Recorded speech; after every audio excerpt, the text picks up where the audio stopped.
Hi everyone, welcome back to a new video, and today we're going to be talking about Hellbound, the Netflix show Hellbound. It came out towards the end of November 2021. For me, it feels like a show that got swept up in the Squid Games sort of cycle, so I think it went under a lot of people's radars because people were still picking up Squid Games and talking about that, and it feels like it might have got lost in all of that, and I think it's a very underrated show that definitely needs to be watched.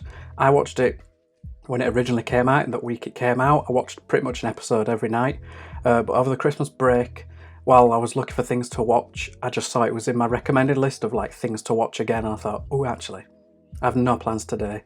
I'm going to watch it all at once and take it all in. It was still relatively fresh in my mind, but I thought, sit down, take it all in, and I just thought, I've not seen enough people talking about this. I don't know enough people myself that have said to me, oh, have you seen Hellbound? So I just wanted to do a video talking about it today. So if you don't know what it is, it's from Sang-ho, the director of Train to Busan and its sequel, Peninsula, and it's also based on his 2002 webtoon, which in the Western sphere would just be called a webcomic.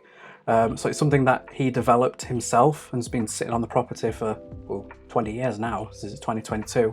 The show takes place in current day Korea, South Korea, and also a little bit in the future. We'll talk about that later.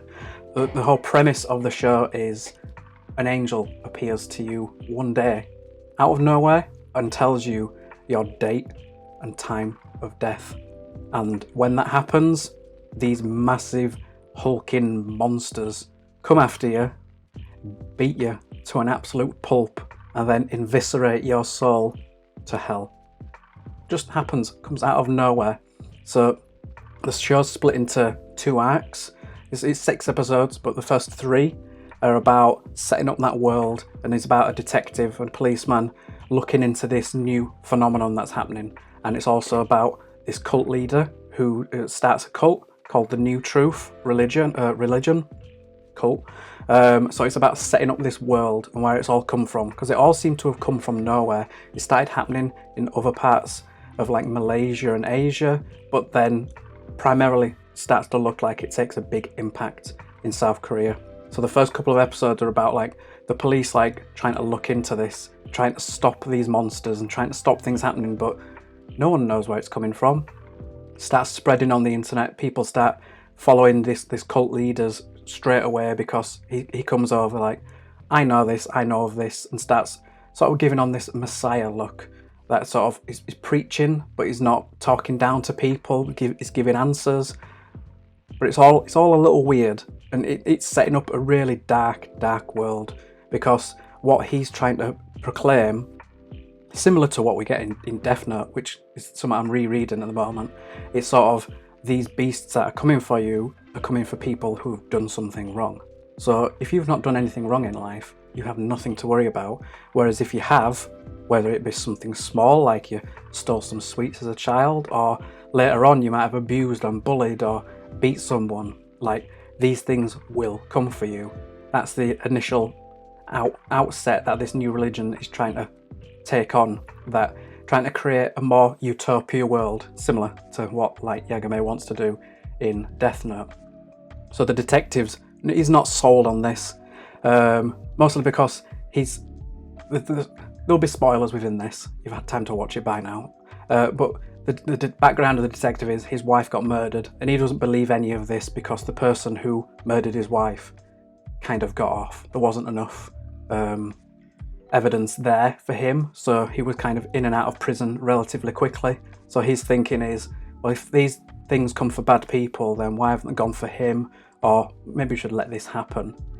But the whole first arc culminates around this one woman who comes to the detectives and a lawyer saying, look, I've been summoned for what they call a demonstration. So it's a nice play on words of demonstration, but a demonstration. So they've started to like publicize these now, and they're almost broadcast online. But this one woman comes to the detective wanting help because she's been told that she's going to die in a few days. She's got 2 young kids. She doesn't know what to do, and she's been offered money to do it live on TV to show the world that she will repent for her sins. So it's all ramps up relatively quickly into a live broadcast of one woman's demonstration. Then we follow into the second half, which is set, I think it's 5 years into the future, where we're in a world where these things happen all the time. There are apps for it, tracking things. There's two sides. There's the new truth religion. There's also like an offshoot sort of cult on the side who are a bit more aggressive towards people, called the Arrowheads or Arrowhead faction, led by this online persona who's really over the top and loud and likes to sort of dox people of when their demonstrations are going to happen, so people can go and either try to get a video confession of them confessing their sins. But what we don't realise is not all of these people are sinners. So people will be confessing sins and will just be going through their lives like, what could I have done? Could it have been I cheated on a test as a kid? Is it because I lied to like someone, something minor? But people are getting really paranoid by this. So the world has come to some somewhat peace where people are trying to act better, but everyone's still sort of worried because they know that these things are happening to people, and they're in their mind are just like, well, I like this person, they've never done anything wrong, I can't see them. Some people might have a gambling addiction, but unless it's hurting someone, taking money and really doing something bad, it's not too bad. So whenever these things are happening, the Arrowhead cult are coming to them, trying to beat them up and get a confession out of them to try to aggravate them even more and show the world that, look, bad guys are getting taken. You shall be good. You shall do what you are told and be good. But the lawyer from the first arc who tried to help this woman has tried to help others by finding the people whose demonstration it is, getting to talk to them, finding out what their story is, and then pretty much taking them into hiding and trying to get them away from everything. And when the demonstration happens, covering it up, moving it away, and just pretending it never happened. Whereas the religious cults want it to be on TV. They've created this big new semi-church, massive building with big marble plinths where they broadcast these on TV. So it's become like a weekly, daily ritual of, at a certain point, put the TV on, you'll see the demonstration, and now the monsters come in, beat them up there. Still happens on the streets. But the main arc of this second part comes around a TV journalist, a TV producer, who him and his wife have just had a young baby. And while it's in the hospital, the mother's taking a video of the baby to send to the dad who's at work. And as she's taking a video, this angel apparition appears and tells the baby that it will die within the next week. And she's distraught, broken, because it's a baby. It's a like couple of days, week old at most, young baby. And she's like, how have I given birth to a sinner? Because she believes in this. Whereas he's kind of on the fence. He's kind of doesn't really believe in all this stuff. So the story revolves around them trying to protect their baby, because now the cult people have found them. They want to show this on TV to show the world that anybody, young, old, about to die, being birthed, anyone can be a sinner. And it's a point of, you are a sinner since birth. So even though you might not have done anything yet in life, you will, because a baby has been born and is being proclaimed as a sinner. So it's all very dark and very deep, but it's one of those shows that you just want to watch. There's only 6 parts to it, and they're all about an hour each, and it's one of those shows that it makes you want to keep watching more. At first I did it over a week, just because I wanted to pad it out, and it something to give me, something to look forward to. Like, I'd come in from work, after I've been to the gym, showered, and I know I've got some time to myself, it's like, right, sit down, got an episode of Hellbound to watch, and that would be my week. But after rewatching it all at once, it's one of those shows that it's like Pringles. It's like you have one, you got to watch another. And the way it ends and sets up potentially season 2 is a really, really great twist. I don't want to give too much away. I'm trying not to spoil too much, but there's a lot of twists and turns with characters that come in and out of the show.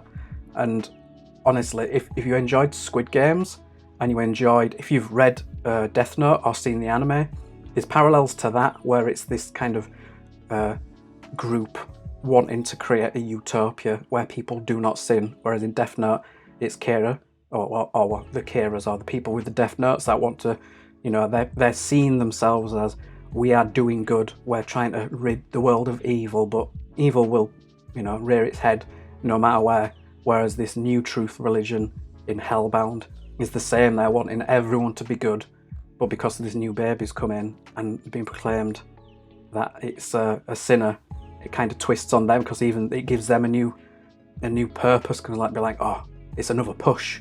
Whereas over the past 5 years, it seems people have got used to it and no longer, not that they don't take it serious, these demonstrations and what it is, but it feels like members are, you know, signing up, are flagging, or maybe there's rumbles around that people just aren't into it anymore. But this new storyline with the baby would ramp up publicity again and show the world even more that it could be anyone at any turn.